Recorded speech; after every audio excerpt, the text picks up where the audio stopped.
Ante o exposto, julgo procedente o pedido, ele aceita o pedido desse aposentado para obrigar o INSS a promover o recálculo da renda mensal dessa pessoa. Eu quero repercutir com vocês uma decisão judicial sobre a revisão de aposentadorias.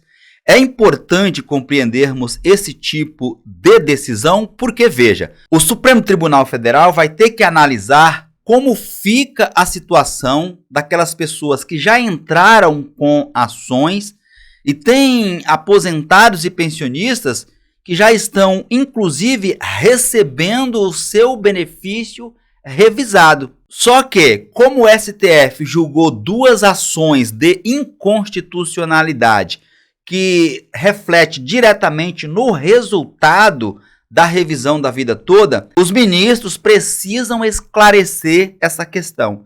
Quem já entrou com a revisão, quem já teve uma sentença favorável e mais, quem já recebeu ou está recebendo o benefício revisado, recalculado, com um novo valor, como fica diante do que aconteceu com o julgamento das ações diretas de inconstitucionalidade. Vejamos o exemplo dessa sentença que foi julgada favoravelmente a essa pessoa que pediu a revisão da aposentadoria, argumentando o seguinte: o principal argumento dessa pessoa foi que o INSS não deveria limitar o número de salários de contribuição. Em outras palavras, não pode haver qualquer limitação ao número de salário de contribuição a serem considerados para o cálculo do salário de benefício. Portanto,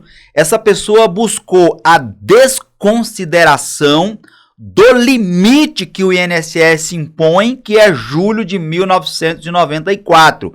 Essa limitação é em função da Lei 9.876 de 1999. Percebam que no julgamento o magistrado cita o entendimento do STF e do STJ. Veja isso, o Superior Tribunal de Justiça, e aqui ele cita os julgamentos, fixou a seguinte tese: aplica-se a regra definitiva prevista no artigo 29, inciso 1 e 2 da Lei 8.213, na apuração do salário de benefício quando mais favorável do que a regra de transição contida no artigo 3º da Lei 9.876 de 1999 aos segurados que ingressaram no regime geral de previdência social até o dia anterior à publicação da Lei 9876. E aí continua o juiz, está na sentença. Assim, deve-se possibilitar o cálculo da renda mensal inicial do autor de forma que haja a abrangência para a composição de todas as contribuições feitas. Em resumo, é isso que ele está dizendo. No final, conforme vocês podem comprovar, ele diz: ante o exposto, julgo procedente o pedido, ele aceita o pedido desse aposentado para obrigar o INSS a promover o recálculo da renda mensal dessa pessoa, de forma que seja considerada todas as contribuições que foram feitas, até mesmo aquelas contribuições anteriores a julho de 1994, se esse recálculo, a inclusão de todas as contribuições, for resultar em um valor maior da aposentadoria dessa pessoa. Por fim, ele condena o INSS ao pagamento de juros, bem como correção monetária sobre as diferenças.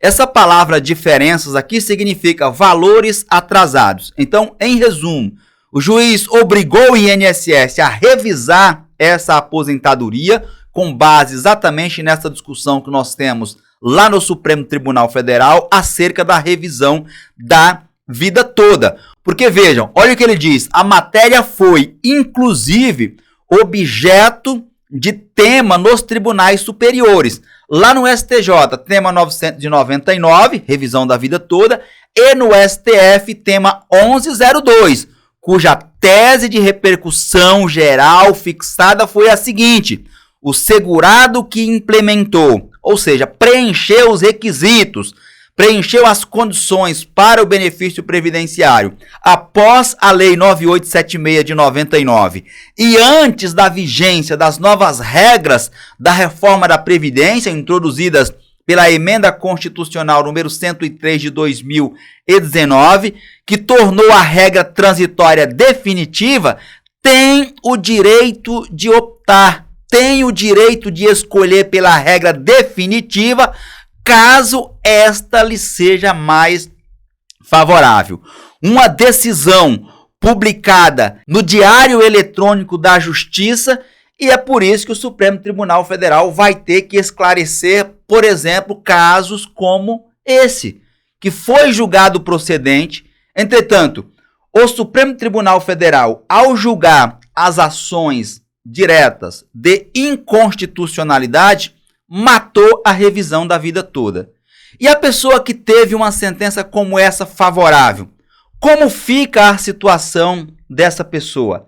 São esses questionamentos que o Supremo Tribunal Federal terá que responder no julgamento final dos embargos de declaração opostos pelo INSS, que serão analisados, porque o mérito da questão já foi julgado lá em 1º de dezembro de 2022. E aí vieram essas ações que estavam paradas há mais de 25 anos e matou, acabou com a revisão da vida toda, só que nós temos, em contrapartida, esse tipo de situação que precisa ser esclarecida pelo Supremo Tribunal Federal, e por isso que eu fiz questão de repercutir uma decisão nesse sentido. Falando agora de forma mais técnica para aqueles que têm interesse, veja, qual foi o argumento principal apresentado pelo autor da ação? Essa pessoa argumentou que não deveria haver qualquer limitação ao número de salários de contribuição a serem considerados para o cálculo do salário de benefício. E por isso, não quero essa limitação. Por essa razão, ele buscou a desconsideração do limite imposto pela Lei 9876, que é julho de 1994. Walter, quais foram então as alegações do INSS nessa ação? O INSS tem um padrão de argumentos para que a Justiça não aceite o tipo de pedido, como é o caso da revisão da vida toda. Ele apresentou um procedimento jurídico que chama-se contestação, alegando a falta de interesse de agir, a ocorrência da decadência e da prescrição. Decadência prevista lá no artigo 103 da Lei 9876 e a prescrição quinquenal, aquela que nós conhecemos que você recebe os valores atrasados somente dos últimos 5 anos. Isso o INSS alegou preliminarmente. E no mérito, que é o julgamento final, o INSS pediu que o juiz considerasse a legalidade dos seus atos. Em outras palavras, o INSS diz, olha, eu tenho o poder administrativo para negar ou conceder um benefício previdenciário. Só que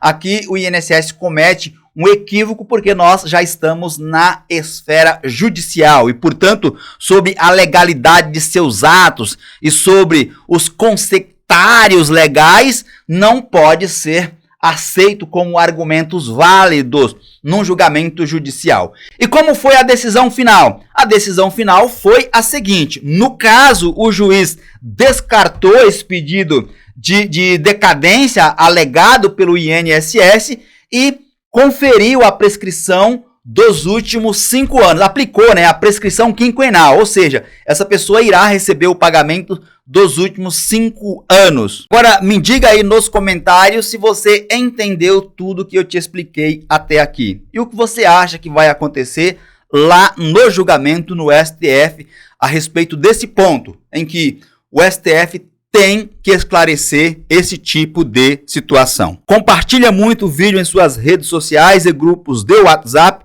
e eu te vejo na minha próxima apresentação.